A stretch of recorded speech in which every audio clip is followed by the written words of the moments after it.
Hello everyone, सब लोग बिल्कुल फिट हैं, चुस्त दुरुस्त, गुड। तो बेटा आज की क्लास में हमको क्या करना है? आज की क्लास में हमको कुछ स्पेशल केसेस पढ़ने हैं, और वो ऐसे स्पेशल केसेस हैं जो आपके कॉम्पिटिटिव एग्जामिनेशन में बहुत काम आने वाले हैं, आपके बोर्ड के लिए भी काम आने वाले हैं। ये आपके सिलेबस का ही पार्ट है। ये हमारे पास है कॉम्बिनेशन ऑफ आइडेंटिकल सेल्स। अभी तक हमने जो कॉम्बिनेशन पढ़े थे लास्ट क्लास में, सीरीज कॉम्बिनेशन पढ़ा था, पैरेलल कॉम्बिनेशन पढ़ा था सेल्स का, और आज जो हम पढ़ रहे हैं वो पढ़ रहे हैं आइडेंटिकल सेल्स के series, parallel and mix grouping combination. ये तीन चीजें पढ़ने वाले हैं। और इसके अंदर हम क्या पढ़ने वाले हैं? इसके अंदर हम ये पढ़ने वाले हैं कि इन सारे केसेस में मैक्सिमम करंट जो है उसका फॉर्मूला क्या होता है, मैक्सिमम करंट कैसे निकाली जाती है। ठीक है, तो देखिए टॉपिक है हमारा कॉम्बिनेशन ऑफ आइडेंटिकल सेल्स, और इसमें सबसे पहली चीज जो हम कर रहे हैं वो हमारे पास है maximum current in series combination. और ध्यान रखना आइडेंटिकल सेल्स हैं, आइडेंटिकल का मतलब सारे एक जैसे, सबका ईएमएफ एक जैसा, सबका इंटरनल रेजिस्टेंस एक जैसा। तो मैं बना देता हूं सबसे पहले एक डायग्राम इसका। देखिए जी कैसा बनेगा ये और एक ये। सिर्फ सेल से तो बनेगा नहीं कॉम्बिनेशन, क्लोज लूप के अंदर ही करंट फ्लो करती है, इसलिए आपको लूप को क्लोज करना पड़ेगा, सेल्स को यहां से लेकर रेजिस्टेंस के साथ जोड़ना पड़ेगा। ये हमारे पास है एक्सटर्नल रेजिस्टेंस, बाहर जो लगा हुआ है एक्सटर्नल रेजिस्टेंस। जितने भी सेल्स लगे हुए हैं सबके ईएमएफ को मैं एप्सिलॉन मान लेता हूं, क्योंकि सारे आइडेंटिकल सेल्स हैं, और सबका इंटरनल रेजिस्टेंस स्मॉल आर। ठीक है, और ये कितने हैं? Up to n number of cells लगे हुए। अब एन कितना भी हो सकता है, लेकिन सबसे इंपॉर्टेंट बात है कि सारे के सारे सेल्स आइडेंटिकल है, बिल्कुल एक जैसे हैं। तो अब देखिए बच्चे, इसमें टोटल करंट का फॉर्मूला क्या आएगा? अगर मुझे मैक्सिमम करंट निकालनी होगी, मैक्सिमम करंट इन सर्किट, तो करंट का फॉर्मूला मेरे पास होता है, टोटल करंट का फॉर्मूला होगा total EMF upon total resistance.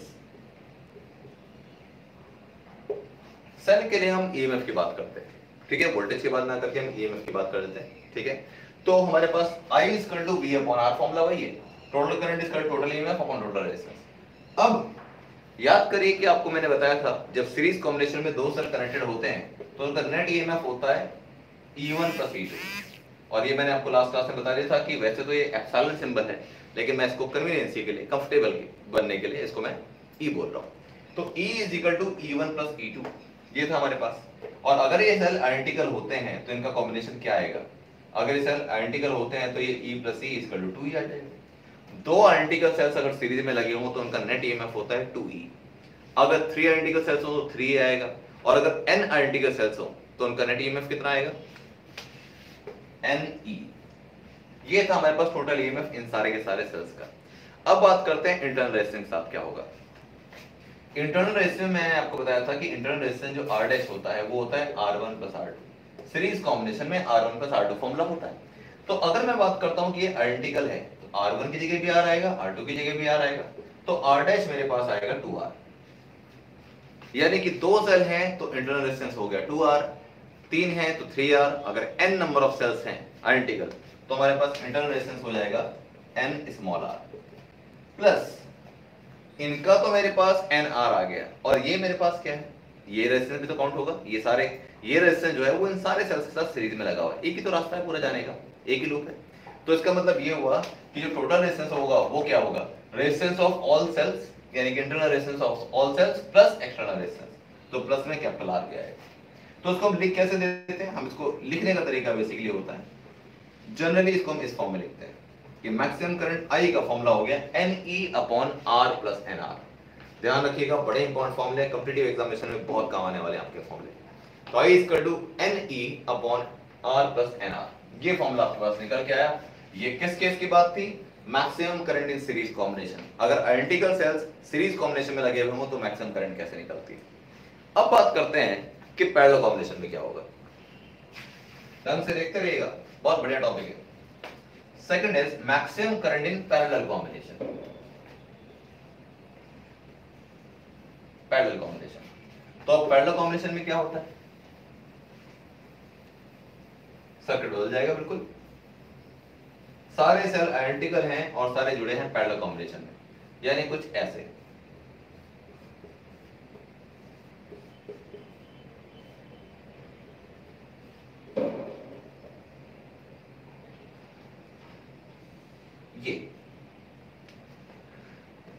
Epsilon epsilon epsilon epsilon, ये सारे ईएमएफ हो गए। इंटरनल रेजिस्टेंस देखो, इसका इंटरनल रेजिस्टेंस आर, इसका इंटरनल रेजिस्टेंस आर, इसका इंटरनल रेजिस्टेंस आर, इसका इंटरनल रेजिस्टेंस आर, ये सारे इसके इंटरनल रेजिस्टेंस, ये सारे के सारे पैरेलल कॉम्बिनेशन में जुड़े हुए हैं। अब ये पैरेलल में कितनी ब्रांचेस हैं, 1 2 3 ऐसे करके कितने हैं, मैं मान लेता हूं कि these are up to m number of branches हैं पैरेलल में। ठीक है, सीरीज के लिए मैंने n यूज कर लिया था, पैरेलल के लिए मैं नंबर ऑफ ब्रांचेस को m यूज कर लेता हूं। अगर m नंबर ऑफ ब्रांचेस हो गई तो फिर अब मेरे पास मैक्सिमम करंट इन सर्किट कितना आएगा, फॉर्मूला तो यही है, total EMF upon total resistance. अब देखते हैं जरा सॉल्व करके क्या आता है।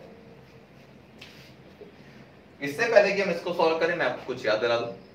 याद ये दिला देता हूं कि बेटा अगर n नंबर ऑफ हमारे पास सेल्स हो तो जितना ईएमएफ एक का होता है n का भी उतना ही होता है, क्योंकि पैरेलल कॉम्बिनेशन में ईएमएफ नेट बराबर होती है, इंडिविजुअल सबके बराबर होते हैं। ये मैंने आपको लास्ट क्लास में बताया था कि वहां पर E1 E2 एप्सिलॉन लिखते हैं तो E इक्विवेलेंट E के बराबर आता है।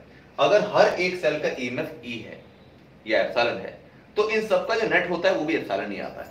तो इसका मतलब ये होगा कि अगर मेरे पास एक सेल का ईएमएफ एप्सिलॉन है तो m नंबर ऑफ सेल्स का ईएमएफ भी सिर्फ एप्सिलॉन ही होगा, m एप्सिलॉन नहीं होगा। पैरेलल कॉम्बिनेशन में वो सेम ही रहता है, एडिटिव नहीं होता। अब बात करते हैं कि इंटरनल रेजिस्टेंस में क्या फर्क पड़ने वाला है। इंटरनल रेजिस्टेंस का फॉर्मूला हमने निकाला था 1/r' = 1/r1 + 1/r2, ये फॉर्मूला निकाला। तो अगर मैं यहां पर r1 और r2 दोनों को r रख दूं तो मेरे पास क्या निकल के आता है, 1/r' = 1/r + 1/r, एलसीएम लेंगे तो r आ गया 2 1/r', तो r' सॉल्व करके आता है फाइनली r' आता है r/2। इसका मतलब ये हुआ कि अगर हमारे पास दो आइडेंटिकल सेल्स होते हैं तो उनका नेट इंटरनल रेजिस्टेंस होता है r/2।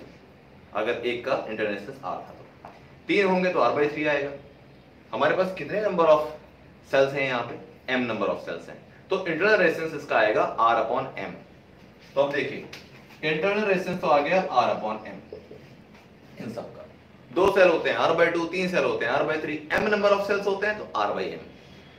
प्लस क्या जोड़ना है इसके साथ में, इसके साथ में एक चीज जोड़नी है और वो था हमारे पास एक्सटर्नल रेजिस्टेंस। मैंने कहा था सिर्फ सेल नहीं होते हैं सर्किट के अंदर, कोई रेजिस्टेंस भी लगा होता है जिसके ऊपर आप पोटेंशियल डिफरेंस निकालें।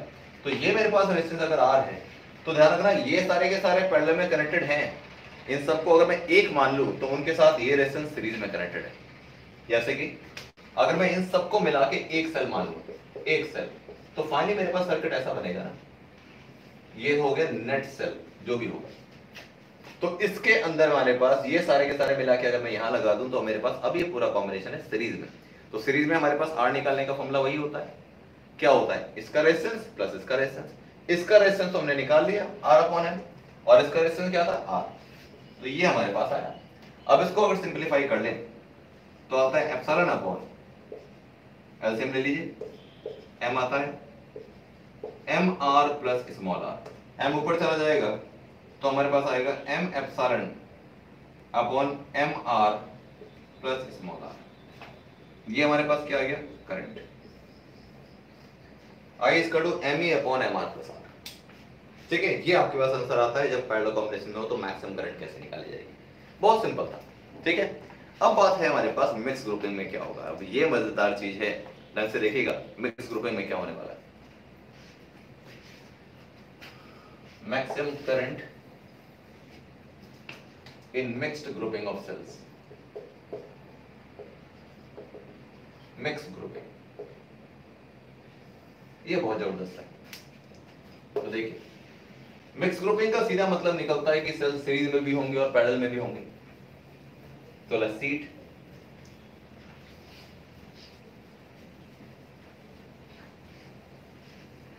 देखिए सबसे पहले तो इसका सर्किट कैसा है, इसका सर्किट ऐसे होगा,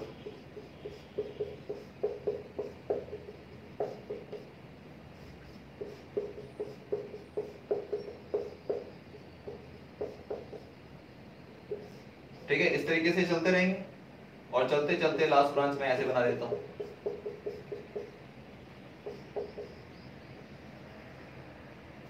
देखिए ये मेरे पास है, यहां से लेकर सेल है up to n number of cells ऐसे लगे हुए हैं और यहां से लेकर यहां तक हैं up to m number of cells यहां लगे हुए हैं। n नंबर तो सीरीज में है और m नंबर ऑफ रोज है, तो जो टोटल नंबर ऑफ सेल्स होंगे वो कितने हो जाएंगे, सोचो। और साथ में ध्यान रखना इसके साथ में कि एक्सटर्नल रेजिस्टेंस भी लगा हुआ है कैपिटल R। तो टोटल नंबर ऑफ सेल्स वो होते हैं m into n, m into n times होते हैं। अगर मान लो यहां पे मेरे पास 4 सेल्स है एक लाइन के अंदर और ऐसे 5 रो हैं, तो अगर 4 4 4 4 4 5 रो हैं अगर 4 4 के, तो टोटल नंबर ऑफ सेल 20 होंगे ना। तो वो हमने कैसे निकाले, m into n, number of cells in each row multiplied by number of rows, तो वही हमारे पास m इंटू n था। कैसे निकलते हैं नंबर ऑफ सेल्स, ये न्यूमेरिकल में बड़ा काम आने वाला है। अब देखिए मैक्सिमम करंट कैसे निकालेंगे। ये तो मैं आपको बता चुका हूं कि सारे के सारे सेल आइडेंटिकल है, तो सबका ईएमएफ एप्सिलॉन है और सबका इंटरनल रेजिस्टेंस स्मॉल r है। ठीक है बेटा, ये सारे के सारे एक ही जैसे हैं। तो अब देखो बच्चे, अगर मैं बात करता हूं मैक्सिमम करंट की,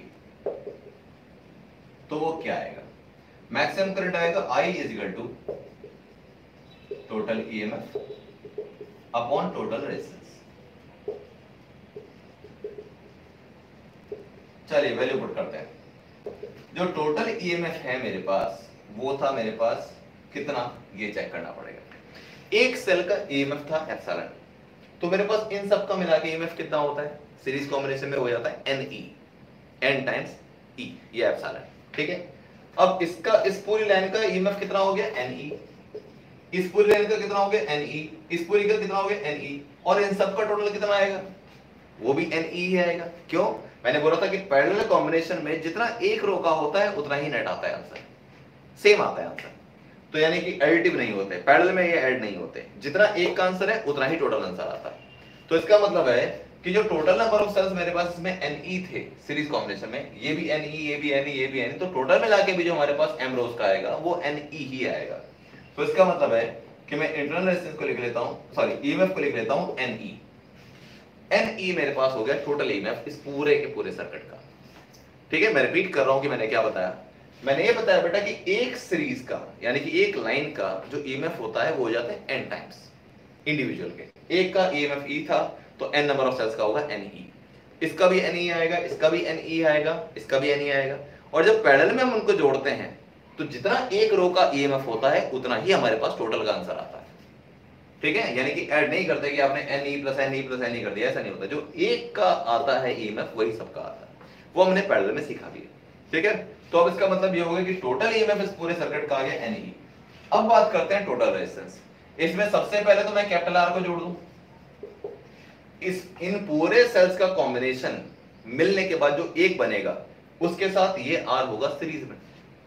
क्यों सीरीज में होगा, क्योंकि पूरे को नेट को आप मिला के सिर्फ एक सेल लगा दो और फिर देखो सिर्फ एक ही रास्ता होगा R से निकलने का। तो इसका मतलब हो गया सीरीज में हो, क्या करते हैं हम, इसके रेजिस्टेंस को जोड़ना होगा मुझे इन सारे सेल के रेजिस्टेंस से।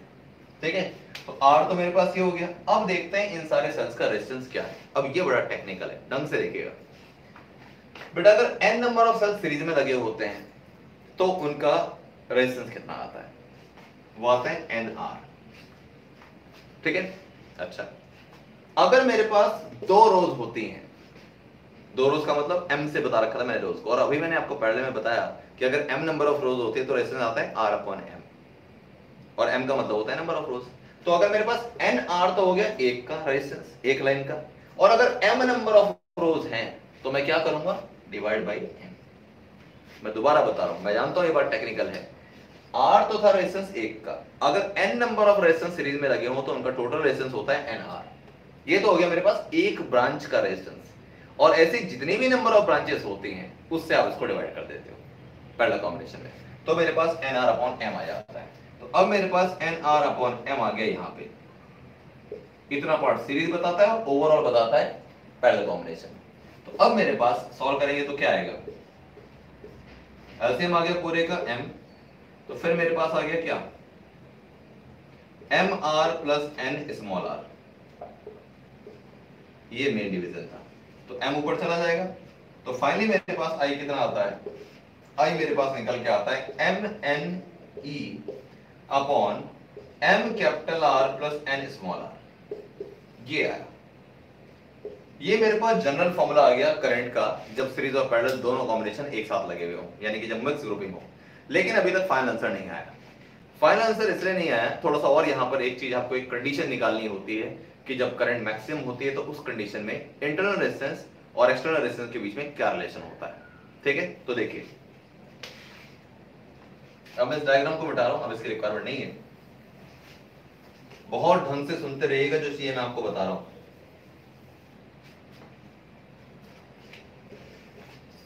For I to be maximum, इस फॉर्मूले से करंट मैक्सिमम कब आ सकती है? इस फॉर्मूले से करंट मैक्सिमम तब आती है जब इसका डिनोमिनेटर हो वो स्मॉलेस्ट हो। I सबसे ज्यादा तब आएगा जब इसका डिनोमिनेटर मिनिमम होगा, यानी कि for I to be maximum MR plus NR to be minimum, ये मिनिमम आंसर आना चाहिए। अगर ये मिनिमम होगा तो I पक्की बात है मैक्सिमम आएगा। ठीक है, अब इसकी कंडीशन क्या है, तो हम क्या काम करते हैं, सॉल्व कर लेते हैं। MR प्लस NR को मैं क्या लिखना चाहता हूं, ढंग से देखिएगा, अंडर रूट MR का square plus under root NR का स्क्वायर। ये बात बहुत ढंग से देखने लायक है, बहुत अलग सी चीज है। मैं इसको ऐसे लिख रहा हूं, MR के स्क्वायर रूट का स्क्वायर तो MR ही आएगा, और NR के स्क्वायर रूट का स्क्वायर तो NR ही आएगा। ठीक है, अब इसको क्या करते हैं, हम कुछ मॉडिफाई करते हैं फॉर्मूले को। मैं इसको लिखता हूं ऐसे, प्लस अंडर रूट NR का whole square minus 2 under root MR under root NR plus 2 under root MR under root NR। Check करें मैंने क्या किया, मैंने ये मैंने क्या किया, जैसे मैथ्स में करते हैं ना, फॉर्मूला बनाने के लिए 2 से आपने मल्टीप्लाई कर दिया, 2 से डिवाइड कर दिया। जैसे इसमें a square plus b square बन रहा है और मैं चाहता हूं ये a माइनस b का होल स्क्वायर बन जाए, तो कैसे करेंगे, माइनस के 2ab से आपने इसमें डाल दिया और प्लस का 2ab कर दिया, माइनस का 2ab और प्लस का 2ab साथ में लगा दिया। ये था a, ये था b, ये था 2ab माइनस का, और ये 2ab प्लस का। लिख सकते हैं इसको, जितना माइनस किया उतना ऐड कर दिया। अब इससे क्या मिलेगा, इससे आपको ये मिलेगा कि मैं लिख सकता हूं under root MR minus under root NR का होल स्क्वायर और plus 2 under root MR under root NR। तो क्या बताया मैंने ये बताया बच्चे कि a square plus b square minus 2ab, इसको लिख लिया मैंने a माइनस b का होल स्क्वायर, और प्लस का 2ab वाला टर्म अलग से लिखा हुआ है। ठीक है, अब आगे क्या करेंगे, देखिए हम कंडीशन बना रहे हैं मैक्सिमम करंट की। करंट का जनरल फॉर्मूला तो हमारे पास आ चुका था, लेकिन ये मैक्सिमम कब आएगा उसकी कंडीशन डराइव कर रहे हैं। तो देखिए अब मेरे पास सॉल्व करके आता है, एज परफेक्ट स्क्वायर, मुझे इसका आंसर चाहिए मिनिमम। अच्छा, मिनिमम आंसर कब आ सकता है, मिनिमम आंसर तब आ सकता है, आप चेक करिए कि MR NR, ये 4 चीजें लिखी हुई है, MR NR, क्या इन चारों में से कोई भी चीज नेगेटिव हो सकती है? सोचिए, M का मतलब था number of rose, number negative नहीं होगा। नंबर ऑफ रोज को आप -1 -2 तो नहीं कह सकते, 1 2 3 4 कह सकते हैं। R का मतलब था एक्सटर्नल रेजिस्टेंस, जितने भी रेजिस्टेंस हम यूज करते हैं 2 ओम 4 ओम 5 ओम, वो कभी माइनस में नहीं होते, ये नेगेटिव नहीं हो सकता। N का मतलब था number of cells in series, series में कितने सेल लगे हुए हैं, तो नंबर है ना उसका, 4 सेल 5 सेल 6 सेल, -6 -7 तो नहीं आएगा, तो ये नेगेटिव नहीं हो सकता। R का मतलब होता है इंटरनल रेजिस्टेंस ऑफ सेल, वो भी नेगेटिव नहीं हो सकता। तो इसका आंसर सबसे छोटा कब आ सकता है, सोचिए, ये पूरा आपके पास एक टर्म है, ये पूरा यहां से आता है, a माइनस b का होल स्क्वायर प्लस 2ab, ये जो टर्म है, इसका आंसर सबसे छोटा कब आ सकता है? सबसे छोटा तब आ सकता है जब इन दोनों में से कोई चीज नेगेटिव हो जाए, माइनस में आ जाए। माइनस में क्या होता है, इसमें से माइनस करके ही आंसर कम हो जाता है, लेकिन माइनस तो इसमें से कुछ आ ही नहीं रहा। जब इन चारों में से कोई भी चीज माइनस की नहीं है तो इसका आंसर माइनस नहीं आ सकता। और इसकी बात अगर करें, a माइनस b का होल स्क्वायर, किसी भी चीज का जो परफेक्ट स्क्वायर होता है वो कभी नेगेटिव नहीं हो सकता। -3 का भी स्क्वायर अगर करूंगा तो प्लस का 9 आएगा, तो इसका मतलब है स्क्वायर के अंदर जो चीज होती है वो कभी नेगेटिव नहीं हो सकती, ये नेगेटिव नहीं हो सकता। तो मिनिमम आंसर क्या पॉसिबल है, मिनिमम आंसर ये पॉसिबल है कि अगर नेगेटिव कोई चीज नहीं आ सकती तो 0 हो जाए। अब मुझे बताओ कि इसमें और इसमें से कौन 0 हो सकता है, इस वाले टर्म में से ये टर्म जो है और इस वाले टर्म में से, 2 टर्म है, एक ये टर्म है एक ये टर्म है, इन दोनों में से कौन सा 0 हो सकता है? अगर मैं मिक्स ग्रुपिंग की बात कर रहा हूं तो m और n की वैल्यू कम से कम एक तो होगी। ऐसा नहीं हो सकता कि नंबर ऑफ सेल्स ही ना हो सीरीज में, या फिर नंबर ऑफ रोज ही ना हो, इन दोनों का आंसर कम से कम 1 1 तो आएगा। कैपिटल आर और स्मॉल आर ये दोनों होते हैं प्रैक्टिकली पॉसिबल, तो इनमें से जीरो आंसर तो किसी का नहीं आएगा। तो जीरो किसका आंसर आ सकता है? जीरो इसका आंसर आ सकता है, क्योंकि इसमें से ये माइनस करके जीरो हो सकता है, हो सकता है इसकी वैल्यू इसके बराबर आ जाए तो जीरो आ जाएगा आंसर। तो इसका मतलब क्या करना पड़ेगा, हम लिखते हैं as perfect square can not be negative, perfect square cannot be negative, hence for maximum current under root mr minus under root nr should be equals to 0। Maximum current तब आएगी जब इसका आंसर आएगा मिनिमम, और इसका answer minimum कब आता है, जब ये जीरो हो जाए। ये जीरो हो नहीं सकता तो ये तो हो सकता है, ठीक है। तो अब हमारे पास क्या आ गया, अगर ये इक्वल टू जीरो आता है तो under root M R is equal to under root N R आ जाता है। दोनों साइड का स्क्वायर ओपन कर दीजिए तो एम आर इक्वल टू आ जाता है एन आर, दोनों साइड का स्क्वायर लीजिए, आर कितना निकल के आ गया, एन आर अपॉन एम, ये निकल के आया। अब आप सोच के देखिए कि एन आर अपॉन एम था क्या। एन आर अपॉन एम को मैंने बोला था total resistance of the cells, total internal resistance of cell, सारे सेल्स का जो रेजिस्टेंस मिला के फाइनली मेरे पास आंसर आया था वो आया था एन आर अपॉन एम। उसी को तो मैंने प्लस आर किया था, एक्सटर्नल रेजिस्टेंस के साथ जोड़ा था। तो इसका मतलब क्या हुआ कि कंडीशन क्या हुई, अगर मिक्स ग्रुपिंग में कभी भी सेल होंगे तो उनसे मैक्सिमम करंट तब निकाली जा सकती है जब एक्सटर्नल रेजिस्टेंस इंटरनल रेजिस्टेंस के बराबर हो। तो मैं लिख देता हूं इसको, ये कंडीशन क्या आ गई,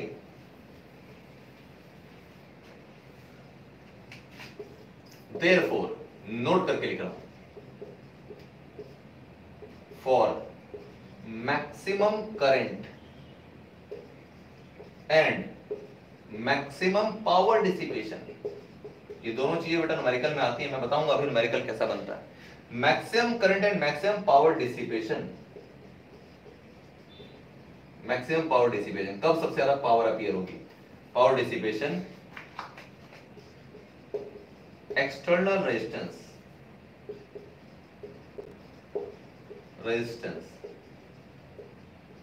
should be equals to total internal resistance of cell।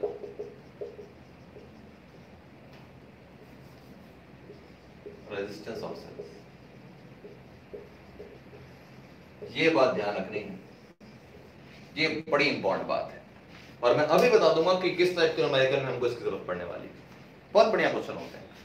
तो मैक्सिमम करंट तब आएगी जब आपके पास एक्सटर्नल रेजिस्टेंस इंटरनल रेजिस्टेंस के बराबर हो जाएगा, तो हमेशा करंट मैक्सिमम आती है। अच्छा, मैक्सिमम करंट से मैक्सिमम पावर का क्या लेन देन है, तो चलो देखते हैं। भाई पावर का फॉर्मूला होता है I स्क्वायर R, ये वो पावर का फॉर्मूला है जिससे हीट प्रोड्यूस होती है। Heating effect of electric current में H equal to I square RT होता है, जिसको हम जूल्स लॉ ऑफ हीटिंग वाला फॉर्मूला बताते हैं। तो P equal to I square R, अगर करंट मैक्सिमम हो जाए तो पक्की बात है पावर भी मैक्सिमम हो जाएगी, क्योंकि P equal to I square R है, ठीक है ना। रेजिस्टेंस तो कांस्टेंट रहता है, लेकिन करंट अगर बढ़ा दोगे तो पावर भी बढ़ जाएगी। तो करंट अगर मैक्सिमम हो जाएगी तो पावर भी मैक्सिमम हो जाएगी, ठीक है बेटा, राइट। तो चलिए अब देखते हैं कि कैसा क्वेश्चन है जहां पर इस कंसेप्ट की मुझे जरूरत पड़ने वाली है। बहुत बढ़िया, बड़े बढ़िया क्वालिटी के क्वेश्चन होते हैं। एक क्वेश्चन मैं आपको बता रहा हूं, एक क्वेश्चन मैं आपको करने के लिए दूंगा, ट्राई करिएगा। बहुत इजी है, लेकिन कंसेप्चुअल है, इजी होने के बाद भी कंसेप्ट अच्छा है।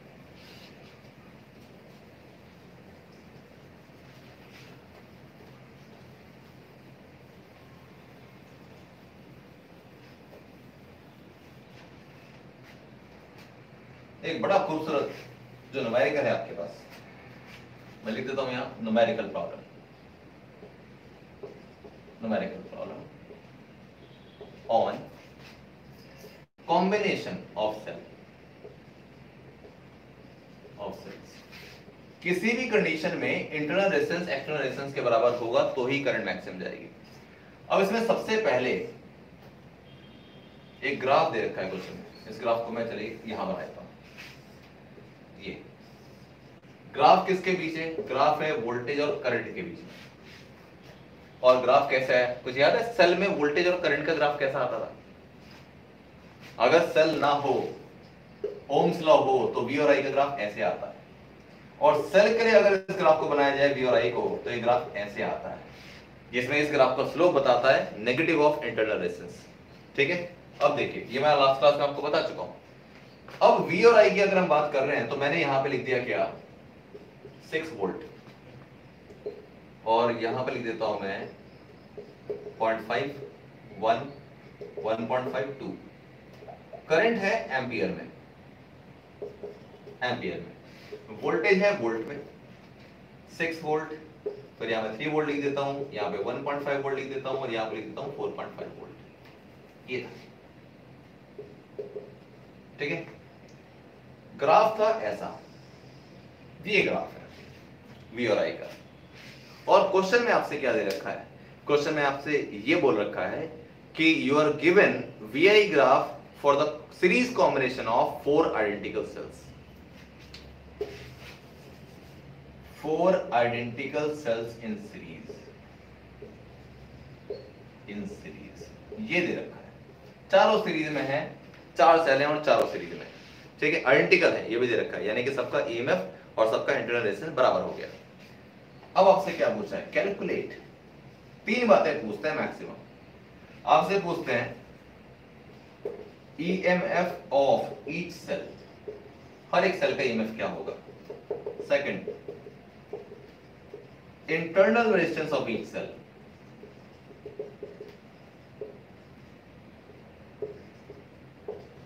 Internal resistance of each cell. Third पूछते हैं आपसे current for maximum power dissipation,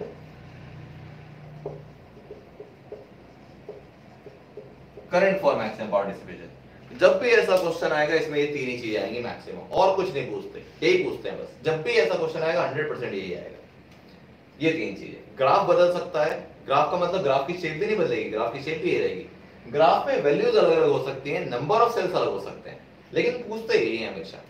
हर एक सेल का EMF निकालना है, हर एक सेल का इंटरनल रेजिस्टेंस निकालना है, और आपको करंट निकालनी है फॉर मैक्सिमम पावर डिसिपेशन। उसकी कंडीशन हमने अभी पढ़ी है क्या होती है। तो एक एक करके सॉल्व करते हैं। मुझे EMF निकालना है। ग्राफ किस चीज का दे रखा है, ग्राफ दे रखा है वोल्टेज का और करंट का। वोल्टेज वोल्ट्स में है और करंट एम्पियर में। जब आपको V और I का ग्राफ दे रखा है तो इस ग्राफ के अंदर EMF तो नजर आ ही नहीं रहा। आपसे पूछा है EMF निकालना है और ग्राफ में EMF दिख नहीं रहा, कहीं तो है EMF, इनडायरेक्टली दे रखा है। देखो क्या क्या कंडीशन होती है, ध्यान रखना 4 आइडेंटिकल सेल्स हैं और मैं 1 बाय 1 ये सारे पार्ट सॉल्व करूंगा। इसमें सबसे पहले पार्ट की मैं बात करता हूं, ध्यान रखो 4 आइडेंटिकल सेल्स हैं, ठीक है। हमारे पास एक फॉर्मूला होता है E = V + IR। मैं आपसे पूछता हूं क्या ऐसी कंडीशन हो सकती है कि EMF वोल्टेज के बराबर आ जाए, E = V आ जाए। क्या कंडीशन हो सकती है उसकी, इस फॉर्मूले से E V के बराबर कब आएगा। तो भाई आपका आंसर हो सकता है करंट को 0 कर दो, I को 0 कर दो, तो ये 0 हो जाएगा, तो E = V आएगा। आपका आंसर ये भी हो सकता है स्मॉल r को 0 कर दो, इंटरनल रेजिस्टेंस को, तो भी आ जाएगा। प्रैक्टिकली कौन सी चीज पॉसिबल है, I को 0 करना या स्मॉल r को 0 करना, कौन सी चीज पॉसिबल है और आसान है। I को 0 करना आसान है और पॉसिबल भी। सर्किट में जो की लगी होती है उसको ऑफ कर दो। अगर मैं सर्किट में की ऑफ कर देता हूं तो करंट जाएगी, और करंट जाएगी नहीं तो I 0 हो जाएगा, तो E = V आ जाएगा। स्मॉल r होता है इंटरनल रेजिस्टेंस ऑफ सेल। आप ऐसा कोई सेल बना ही नहीं सकते जिसमें रेजिस्टेंस ना हो। सेल का अपना रेजिस्टेंस तो लगेगा, दुनिया में ऐसी कोई चीज ही नहीं है जिसके अंदर कोई लॉस ना होता हो, ठीक है। तो इंटरनल रेजिस्टेंस कभी 0 होता ही नहीं प्रैक्टिकली। ऐसा कोई सेल आप नहीं बना सकते जिसका इंटरनल रेजिस्टेंस 0 होगा, कभी बनेगा ही नहीं, ठीक है। लेकिन करंट 0 करी जा सकती है। तो प्रैक्टिकली हम क्या लिखते हैं, व्हेन I = 0 तो EMF = V के बराबर होता है। ये क्लियर हो गया। अब देखो मैं क्या लिखूंगा, अब यहां पे मैं लिखूंगा therefore 4E = 4V = 6 वोल्ट। अब ये टेक्निकल बात है, अब ये मैंने क्या लिख दिया ये समझ नहीं है, जानता हूं मैं, कोई बात नहीं आएगा। आपको पता है अगर सेल्स लगे हों, 4 सेल्स सीरीज में लगे हैं, पहले वाले पे वोल्टेज मान लो V1 थी, दूसरे पे V2, तीसरे पे V3, चौथे पे V4, तो इनकी टोटल वोल्टेज कितनी होगी। इनकी टोटल वोल्टेज होती है V1 + V2 + V3 + V4। Actually जब सेल सीरीज में होते हैं तो उनकी वोल्टेजेस ऐड हो जाती है, करंट सेम रहती है, सब में करंट आई जाएगी, लेकिन वोल्टेज इन सब के सम से मिलता है। तो इसका मतलब है अगर मेरे पास 4 आइडेंटिकल सेल्स हैं तो V V V V, तो टोटल वोल्टेज कितनी आ गई? 4V आ गई। अगर एक सेल की वोल्टेज V है तो 4 सेल की वोल्टेज हो गई 4V। और अब चेक करो ग्राफ से कि अगर मैं करंट को जीरो कर देता हूं तो करंट जीरो यहां पे आती है, उस टाइम पर वोल्टेज कितनी है? 6 वोल्ट। और एक 6 वोल्ट पता है एक सेल की नहीं है, 4 सेल मिलके बना रहे हैं वोल्टेज, क्योंकि 4 सेल लग रखे हैं सीरीज में। अगर एक ही सेल होता ना तो हम बोलते हैं कि जब I 0 है तो एक सेल की वोल्टेज यानी कि V = 6 वोल्ट आएगा, लेकिन एक्चुअली 4 सेल्स हैं, 4 सेल्स हैं तो चारों की मिलके जो वोल्टेज थी वो 6 वोल्ट थी, तो 4V = 6 वोल्ट। अगर मेरे पास 3 सेल होते तो मैं लिखता 3V = 6 वोल्ट। अगर मेरे पास 10 सेल्स होते तो मैं लिखता 10V = 6 वोल्ट। और ये कब है? जब करंट जीरो हो जाती है। When current = 0 तो EMF वोल्टेज के बराबर हो जाता है। और ग्राफ ये बता रहा है कि उस टाइम पर जब करंट जीरो हो रखी है तो वोल्टेज है 6 वोल्ट, लेकिन ये वोल्टेज कितने सेल की है? 4 सेल की, इसलिए 4V लिख दिया। और क्योंकि V E के बराबर है, मैं 4V की जगह 4E भी लिख सकता हूं।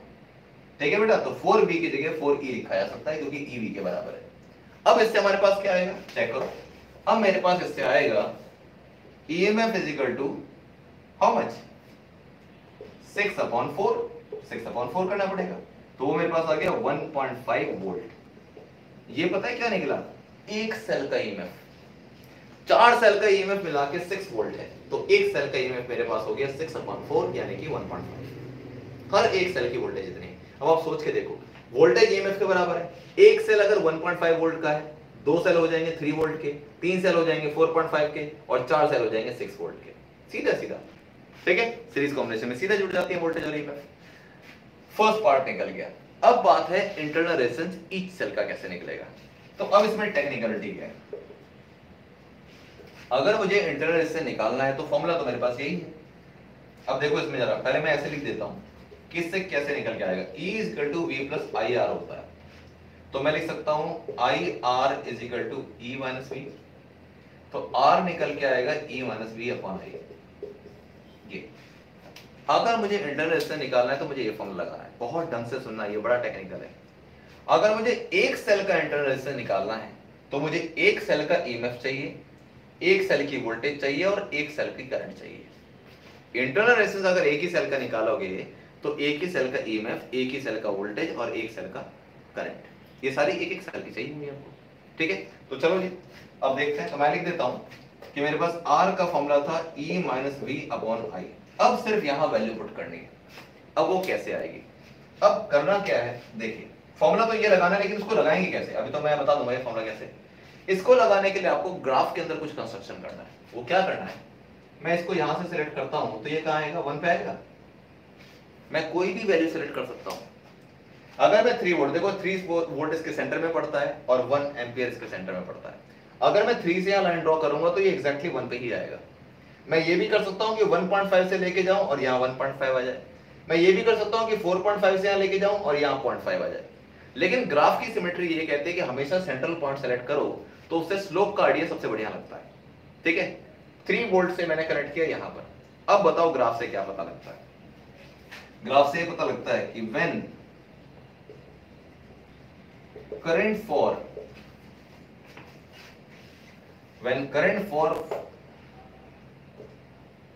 4 cells is equal to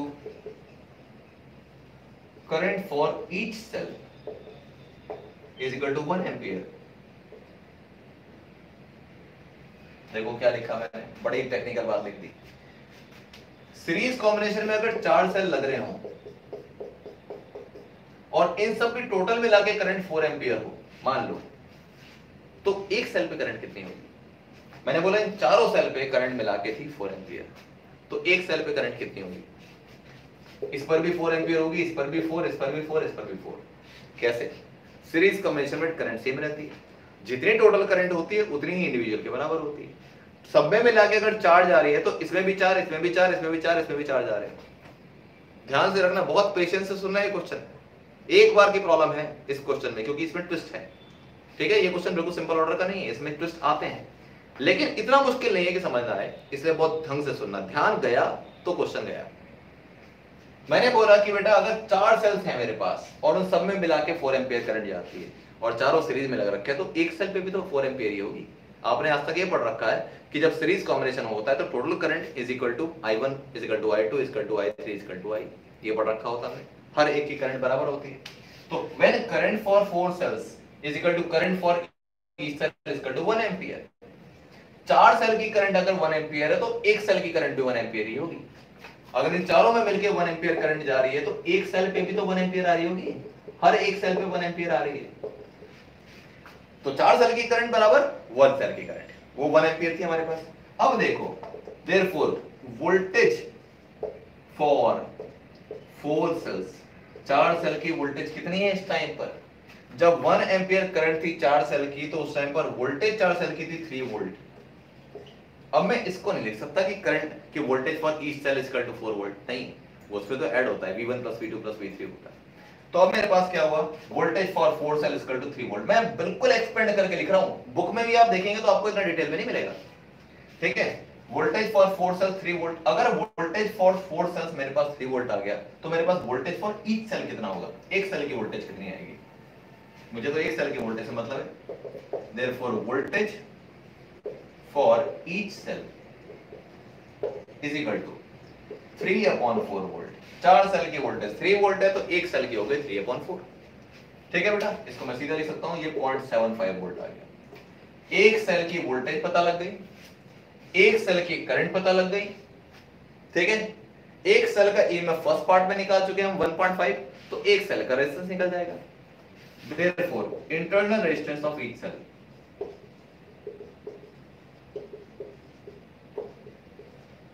internal resistance of each cell. अब हर एक सेल का अगर आपको इंटरनल रेजिस्टेंस निकालना है तो मैं क्या लिखूंगा, फॉर्मूला था R = E - P/I। एक सेल का ईएमएफ 1.5, एक सेल की वोल्टेज 0.75, एक सेल की करंट 1 एम्पियर, ठीक है। तो अब मेरे पास कितना आंसर आ गया, 1.5 में से 0.75 अगर माइनस करोगे यू विल गेट 0.75 ओम। इतना आपके पास आंसर आया इंटरनल रेजिस्टेंस का, 0.75 ओम। एक सेल का ईएमएफ माइनस एक सेल की वोल्टेज अपॉन एक सेल की करंट, ये था। तो एक सेल की करंट उतनी होती है जितनी 4 सेल की होती है, लेकिन 4 सेल की वोल्टेज जो होती है वो उतनी नहीं होती जितनी एक सेल की होती है। तो आपको एक सेल के लिए डिवाइड बाय 4 करना पड़ता है टोटल वोल्टेज। जो मैंने करंट की वैल्यू ली उसी के कॉरस्पॉन्डिंग वोल्टेज की वैल्यू ली। इसका मतलब इसी क्वेश्चन को ऐसे भी किया जा सकता था कि मैं करंट अगर 0.5 ले लेता तो मैं 4 सेल की वोल्टेज को 4.5 लेता, तो भी आंसर वही आएगा, ठीक है। तो आप उसको ऐसे भी कर सकते हैं, लेकिन सिमेट्री ये कहती है कि सेंटर से उसको सेलेक्ट करो। अब बच गया मेरे पास थर्ड पार्ट, वो जरा डिफिकल्ट नहीं है। थर्ड पार्ट में क्या था हमारे पास,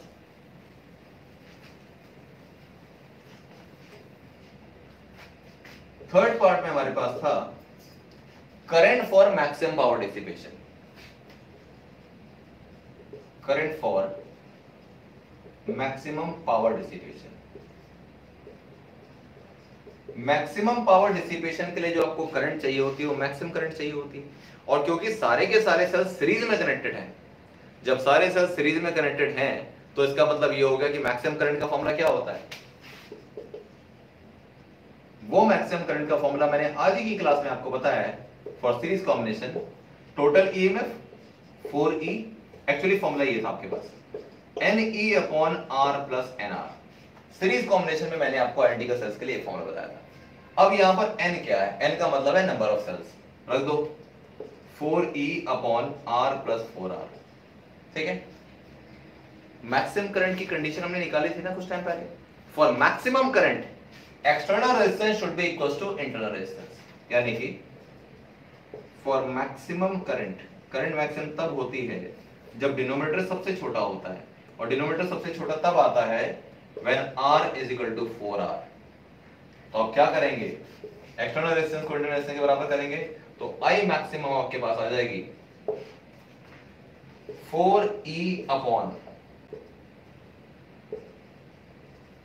4E/R की जगह भी मैं 4R लिखूंगा प्लस 4R, कैपिटल R की जगह 4R।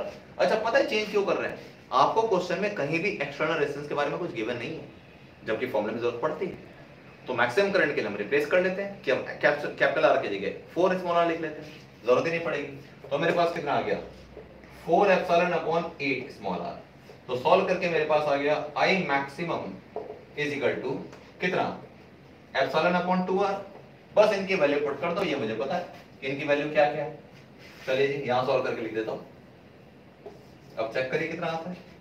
Therefore I maximum is equal to epsilon मेरे पास आ गया था 1.5, 2 इंटू स्मॉल r कितना निकाला था हमने, स्मॉल r हमने उस पार्ट में निकाला था, कितना था वो 0.75 आया था। तो 0.75 इंटू 2 होता है 1.5 और 1.5 से 1.5 कैंसिल होकर सीधा आंसर आता है 1 एम्पियर। ये आपके पास आंसर आ गया करंट फॉर मैक्सिमम पार्टिसिपेशन। इस टाइप का जो भी क्वेश्चन होगा आपको सिर्फ वैल्यू बदलनी है, सेम मेथड यूज करना है, क्योंकि ये क्वेश्चन देखते ही पता लग जाएगा ये क्वेश्चन तो वैसा ही है और तुरंत ये हो जाएगा। ठीक है, अब एक क्वेश्चन मैं आपको देता हूं, ट्राई करिएगा, इस वीडियो को एक बार रिपीट करके जरूर देखिएगा। मैं जानता हूं कि ये क्वेश्चन ऐसा था जिसमें आपकी आईब्रो थोड़ी सी सिकुड़ गई होंगी कि यार ये क्वेश्चन थोड़ा सा अजीब है, कैसा इसका आंसर है, ये कुछ ज्यादा ही कंसेप्ट लग रहा है इसके अंदर, हो सकता है दिमाग में बात हो, लेकिन आप एक बार जब उसको रिवाइज करके देखेंगे और उसके ऊपर बेस्ड एक दो क्वेश्चन कर लेंगे तो ये बहुत इजी लगेगा। हाँ कंसेप्ट है, इसमें कोई शक की बात नहीं, कंसेप्ट तो होते ही अच्छे क्वेश्चनों के अंदर, लेकिन ऐसा नहीं होता कंसेप्ट क्यों कभी याद ही नहीं होता। पहली बार में थोड़ा डिफिकल्ट लगता है, दूसरी बार में थोड़ा इजी हो जाता है, तीसरी बार में बिल्कुल इजी हो जाता है। ठीक है, तो एक क्वेश्चन मैं आपको और दे रहा हूं, उसको आप घर पे ट्राई करिएगा और उसका आंसर आप मुझे भेज सकते हैं कि इसका आंसर क्या है, बाकी मैं भी आपको भेज दूंगा उसका आंसर क्या होता है, तो आप चेक कर सकते हैं उसको। ठीक है, तो अब एक सिमिलर क्वेश्चन की मैं बात करता हूं। V और I का ग्राफ था, इस बार मेरे पास है 3 सेल्स, 3 सेल हैं, 3 सेल्स, ये ध्यान रखना। क्वेश्चन में सारी बातें वही पूछी हैं, EMF for each cell, internal resistance for each cell and current for maximum power distribution. ठीक है, अब वैल्यूज क्या क्या है, वैल्यू मैं बदल देता हूं। 6 वोल्ट यहां पर है आपके पास, ठीक है, और यहां है 1 2 3 एम्पियर, और ये हो गया मेरे पास 4 वोल्ट, ये हो गया 2 वोल्ट। V और I के बीच का ग्राफ था, करंट होगी एम्पियर में। बस आपको ये निकालना है कि 3 सेल्स के लिए, ये 3 सेल्स का ग्राफ दे रखा है, आपको बताना है what is the internal resistance, सबसे पहले what is the EMF of each cell, what is the internal resistance of each cell and what is the current for maximum power distribution. बिल्कुल same सारी चीजें करनी है आपको, बस नंबर ऑफ सेल्स 3 हो गए, ध्यान रखना। तो इसलिए आप 4 यूज नहीं करेंगे, 4 की जगह 3 यूज करेंगे। ठीक है बेटा, ट्राई करिएगा, पक्की बात है कि आप एक बार इस वीडियो को दोबारा देख लेंगे, फिर इस क्वेश्चन को ट्राई करेंगे तो आपको बहुत हद तक ही आ जाएगा, 80-90% तो आ ही जाएगा। 10% की जो प्रॉब्लम होगी, एक और क्वेश्चन करोगे तो वो भी हो जाएगा। बुक में जो क्वेश्चन इस तरीके लिखे हैं उसको कर दीजिए आप, आपसे पक्का हो जाएगा, मैं श्योर हूं हो जाएगा। ठीक है बेटा, so take care, all the best, next class में मिलते हैं। और नेक्स्ट क्लास में जो शुरू करेंगे वो क्या शुरू करेंगे, वो होगा अब इस चैप्टर का नेक्स्ट सेगमेंट, यानी कि एक सेगमेंट आपका सेल का खत्म हुआ, नेक्स्ट जो क्लास लूंगा मैं वो लूंगा heating effect of electric current के ऊपर, क्योंकि उसके क्वेश्चन अक्सर बोर्ड में आते रहते हैं। टॉपिक हालांकि बड़ा सिंपल है, क्लास 10th में पढ़ रखा है, लेकिन फिर भी एक रिकैपिचुलेशन चाहिए होता है। ठीक है, वो हो जाएगा और उसके बाद हम शुरू करेंगे उस चैप्टर का मेजर जो सेगमेंट है वो शुरू करेंगे किरचॉफ्स लॉ। ठीक है बेटा, तो इसके बाद अब जो टॉपिक आएंगे, हीटिंग इफेक्ट के बाद जो टॉपिक आएंगे वो बड़े टॉपिक आएंगे, जहां बड़े क्वेश्चन बनते हैं और ऑर्डर उनका अच्छा होता है। ठीक है, तो मीनवाइल आपको क्वेश्चन मिल जाएंगे इस टॉपिक के ऊपर, उन्हें आप ट्राई करिएगा। ठीक है, और पूरा अपना ध्यान रखिए, बहुत अच्छा महसूस करिए, अंदर से पॉजिटिव महसूस करने की कोशिश करिए। Take care and all the best.